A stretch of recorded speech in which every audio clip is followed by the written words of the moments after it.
Hello students, welcome to concept factory. और आज के इस वीडियो में हम लोग स्टैंडर्ड 10th के साइंस 1 का चैप्टर नंबर 2 का demerits of Mendeleev periodic table पढ़ने वाले हैं। चैप्टर नंबर 2 का डीमेरिट्स पढ़ने वाले हैं। सो पिछले क्लास में हमने merits of Mendeleev periodic table देखा था।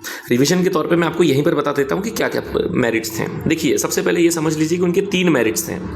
इसमें सबसे पहला मेरिट ये था कि उन्होंने सारे एलिमेंट्स के एटॉमिक मास को रिवाइज किया। सारे एलिमेंट्स के एटॉमिक मास को क्या किया? रिवाइज। उनका एक शक था कि हो सकता है एलिमेंट्स के एटॉमिक मास में कुछ हो सकता है, चेकिंग में कुछ गड़बड़ हो या उनकी वैल्यूज में कुछ गड़बड़ हो, और उनका वो शक सही निकला और उन्होंने बेरिलियम का करेक्ट एटॉमिक मास निकाल लिया। सेकेंड ये कि उन्होंने कुछ एलिमेंट्स के बीच में वेकेंट स्पेसेस रखा था। वेकेंट स्पेसेस मतलब वो स्पेस रखा था, उस एलिमेंट के लिए वो जगह बना के रखी थी जो एलिमेंट उस समय डिस्कवर हुआ नहीं था। इतना ही नहीं, उसका नेमिंग भी रख दिया था, इका बोरॉन, इका एल्यूमिनियम और इका सिलिकॉन करके। ओके, ये कुछ 3 एलिमेंट्स हैं जिसका नाम उन्होंने प्रेडिक्ट किया था, और नाम प्रेडिक्ट नहीं किया था, उनका नाम रखा था इका, मतलब उनके नेबरिंग एलिमेंट्स की वजह से। और साथ ही साथ उसकी केमिकल प्रॉपर्टीज, फिजिकल प्रॉपर्टीज और बहुत सारी प्रॉपर्टीज प्रेडिक्ट की थी। बाद में जब वो एलिमेंट डिस्कवर हुआ था तो वो एग्जैक्ट मैच कर रही थी जैसा मेंडलीव सर कह के गए थे।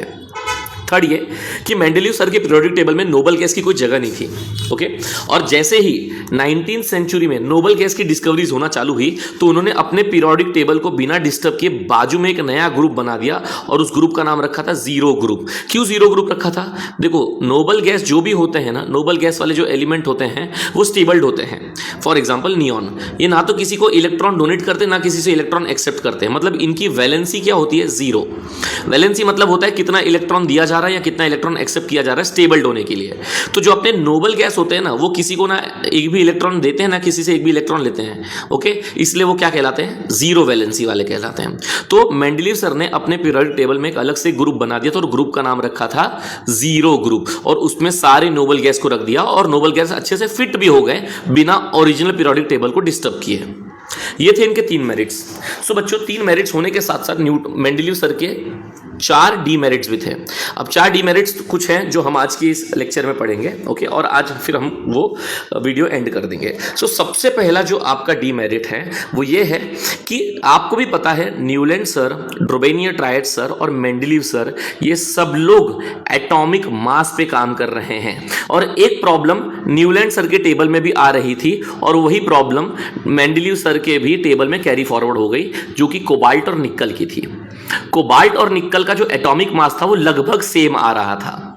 कोबाल्ट और निकल का जो एटॉमिक मास है वो लगभग सेम आ रहा था।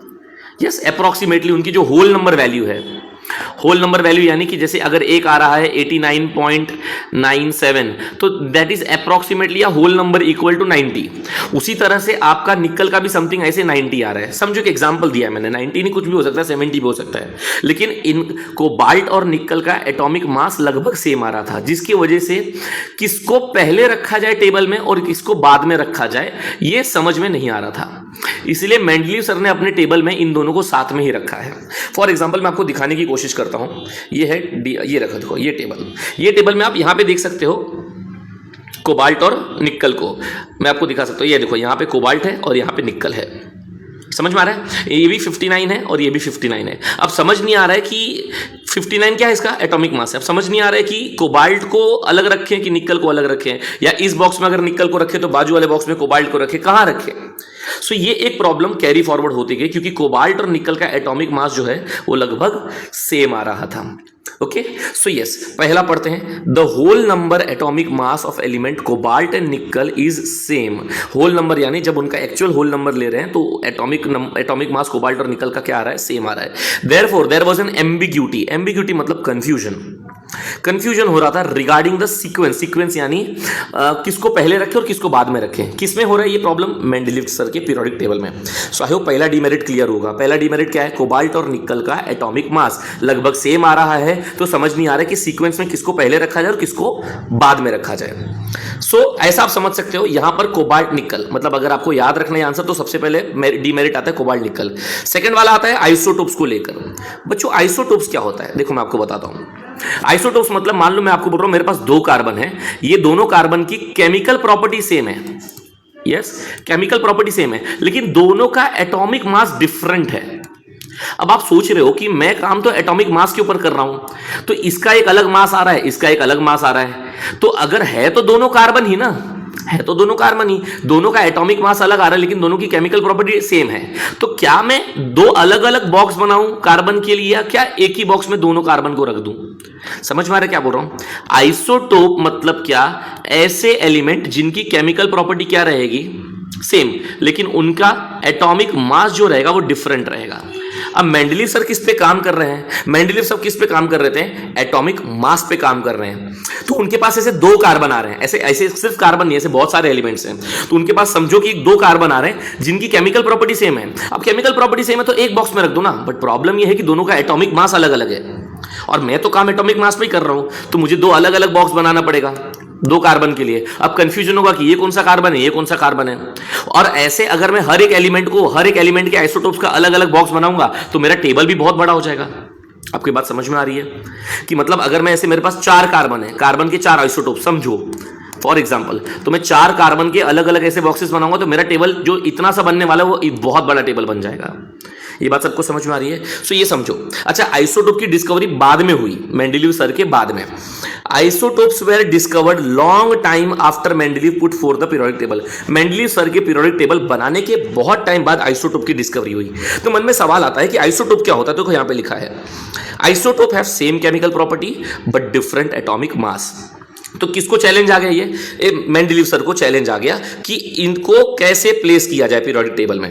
समझ में आ रहा है कि सबको साथ में रखा जाए कि सबको अलग अलग रखा जाए? वापस से रिपीट कर रहा हूं, आइसोटोप की डिस्कवरी जो है मेंडलीव सर के पीरियोडिक टेबल के काफी टाइम बाद डिस्कवर हुई थी। सो अच्छा, आइसोटोप क्या होता है? आइसोटोप मतलब same chemical property but different in atomic mass. तो ये चैलेंज आ गया किसको? मेंडलीव सर को, कि इन सारे आइसोटोप्स को कैसे प्लेस किया जाए उनके पीरियोडिक टेबल में। आपको ये बात सबको समझ में आ गई? सो यस, पहला वाला क्या था? पहला वाला कोबाल्ट और निकल का था। दूसरा वाला क्या था? आइसोटोप्स का था। अब तीसरा वाला पढ़ने से पहले मुझे एक बात बताओ बच्चों। फॉर एग्जाम्पल मैं लिखता हूं 2, फिर लिखता हूं 4, फिर एक डैश मारता हूं, फिर लिखता हूं 8 और फिर लिखता हूं 10। बताओ यहां पे क्या आने वाला है? अब वो यस, आप करेक्ट हो, यहां पे 6 आने वाला है। पहले मैं लिखता हूं 3, फिर लिखता हूं 5, फिर लिखता हूं डैश, फिर लिखता हूं 9, फिर लिखता हूं डैश। तो आप बोलोगे सर यहां पे आएगा 7 और यहां पे आएगा 11। कैसे बता पा रहे हो? ये नंबर कैसे प्रेडिक्ट कर पा रहे हो? क्योंकि इनके बीच में जो गैप है वो कॉमन गैप है। समझ में आ रहा है? तो आप क्या कर रहे हो? 3 के बाद 2 प्लस किया तो 5, उसके बाद 2 प्लस किया तो 7, उसके बाद 2 प्लस किया तो 9, उसके बाद 2 प्लस किया तो 11। तो 2 का गैप है। तो अगर आपको डिफरेंस पता चल जा रहा है तो आप बाजू वाला नंबर प्रिडिक्ट कर पा रहे हो कि क्या आ सकता है और वो करेक्ट भी आ रहा है। बट जब मेंडलीव सर ने एटॉमिक मास के बेसिस पे एलिमेंट को अरेंज किया ना, तो कुछ का एलिमेंट समझो अगर 5 आ रहा है तो कुछ का एलिमेंट आ रहा है 15, फिर किसी का 17 आ जा रहा है, फिर किसी का 35 आ जा रहा है, फिर किसी का 70 आ जा रहा है। अब मुझे बताओ यहां पर अगर मैं डैश कर दूं तो इसके बाद क्या नंबर आएगा? बताओ, क्या प्रेडिक्ट कर सकते हो? नहीं प्रेडिक्ट कर सकते, क्योंकि दोनों के बीच में जो गैप है वो गैप नॉन यूनिफॉर्म गैप है। तो समझो, when the elements are arranged in increasing order of their atomic masses, yes, Mendeleev sir ने भी एलिमेंट्स को एटॉमिक मास के बेसिस पे अरेंज किया था उनके इंक्रीजिंग ऑर्डर में। The rise in the atomic mass मतलब एटॉमिक मास जैसे से बढ़ रहा है, was not appear to be uniform। Uniform मतलब कैसा कि एक का अगर 5 है तो दूसरे का ऐसा नहीं आ रहा कि 10 है फिर डैश है फिर 20 है तो इधर 15 आएगा, ऐसा नहीं हो रहा है। कैसा हो रहा है? 5 है, समझो इधर 10 आया तो इधर आ रहा है 35, फिर ऐसा आ रहा है तो इधर आ रहा है 60, तो इधर क्या आएगा ये नहीं बोल पा रहे हम लोग। मतलब दो हैवी एलिमेंट के बीच में कौन और कितने एलिमेंट आ सकते हैं और उनका एटॉमिक मास क्या होगा ये प्रिडिक्ट करना थोड़ा सा पॉसिबल नहीं हो पा रहा है। When the elements are arranged in increasing order of their atomic masses, the rise in the atomic mass does not appear to be uniform. It was not possible therefore to predict यानी predict मतलब बताना, predict करना या अंदाजा लगाना कि how many elements could be discovered between two heavy elements। दो heavy elements के बीच में, समझो एक 35 और एक 75, दो heavy elements हैं, तो इनके बीच में और कितने एलिमेंट आ सकते हैं या इनके बीच में जो एलिमेंट आएगा उसका एटॉमिक मास क्या रहेगा, ये प्रिडिक्शन लगाना थोड़ा सा इम्पॉसिबल हो रहा था। यस, वापस से बोल रहा हूं, पहला वाला किसके बेस पे था? Cobalt nickel. दूसरा किस पे था? आइसोटोप। और तीसरा क्या था? एटॉमिक मास का नॉन यूनिफॉर्म। दो हैवी एलिमेंट्स के बीच में एटॉमिक मास नहीं बता पा रहे हैं कि कितना आ सकता है, यस, या कितने एलिमेंट्स आ सकते हैं, उसका प्रिडिक्शन नहीं लगा पा रहे हैं। थर्ड पे आते हैं, पोजीशन ऑफ हाइड्रोजन। ये जो हमारे हाइड्रोजन भैया है ना, ये पीरियोडिक टेबल के हीरो हैं। जहां मन करे वहां बॉन्ड बना सकते हैं ये। ये जो हीरो है हमारे हाइड्रोजन भाई साहब, इनकी एक खास बात बताता हूं। ये जो है ना, ये ग्रुप 7 वालों के साथ भी बॉन्ड बनाते हैं, और ग्रुप 1 जो है उनके साथ भी बॉन्ड बनाते हैं। फॉर एग्जांपल हमारे जो हाइड्रोजन है वो ग्रुप 1 के साथ भी बॉन्ड बना रहे हैं और ग्रुप 7 वालों के साथ भी बॉन्ड बना रहे हैं। अब ये समझ नहीं आ रहा है कि बॉन्ड इनके साथ भी बढ़िया बन रहा है, बॉन्ड इनके साथ भी बढ़िया बन रहा है, तो ये किस ग्रुप को बिलोंग करते हैं? ग्रुप 1 को बिलोंग करते हैं कि ग्रुप 7 को बिलोंग करते हैं? और दोस्तों ये सिर्फ मेंडलीव सर का डीमेरिट नहीं है, जो आज के जमाने में हम लोग मॉडर्न पीरियोडिक टेबल पढ़ते हैं, उस मॉडर्न पीरियोडिक टेबल में भी हाइड्रोजन का पोजीशन आज तक प्रिडिक्ट नहीं कर पाए कि इसकी एक्चुअल मॉडर्न पीरियोडिक टेबल कहां है या इसकी पोजीशन कहां है मॉडर्न पीरियोडिक टेबल में। यस, पोजीशन ऑफ हाइड्रोजन हम नहीं बता पा रहे हैं। Hydrogen shows similarity with halogen. Halogen एक फैमिली का नाम है, एक एलिमेंट की फैमिली का नाम है जो ग्रुप 7 में आती है। For example molecular formula of hydrogen क्या है? H2। और हैलोजिन फैमिली का भी फॉर्मूला क्या है? F2 और Cl2।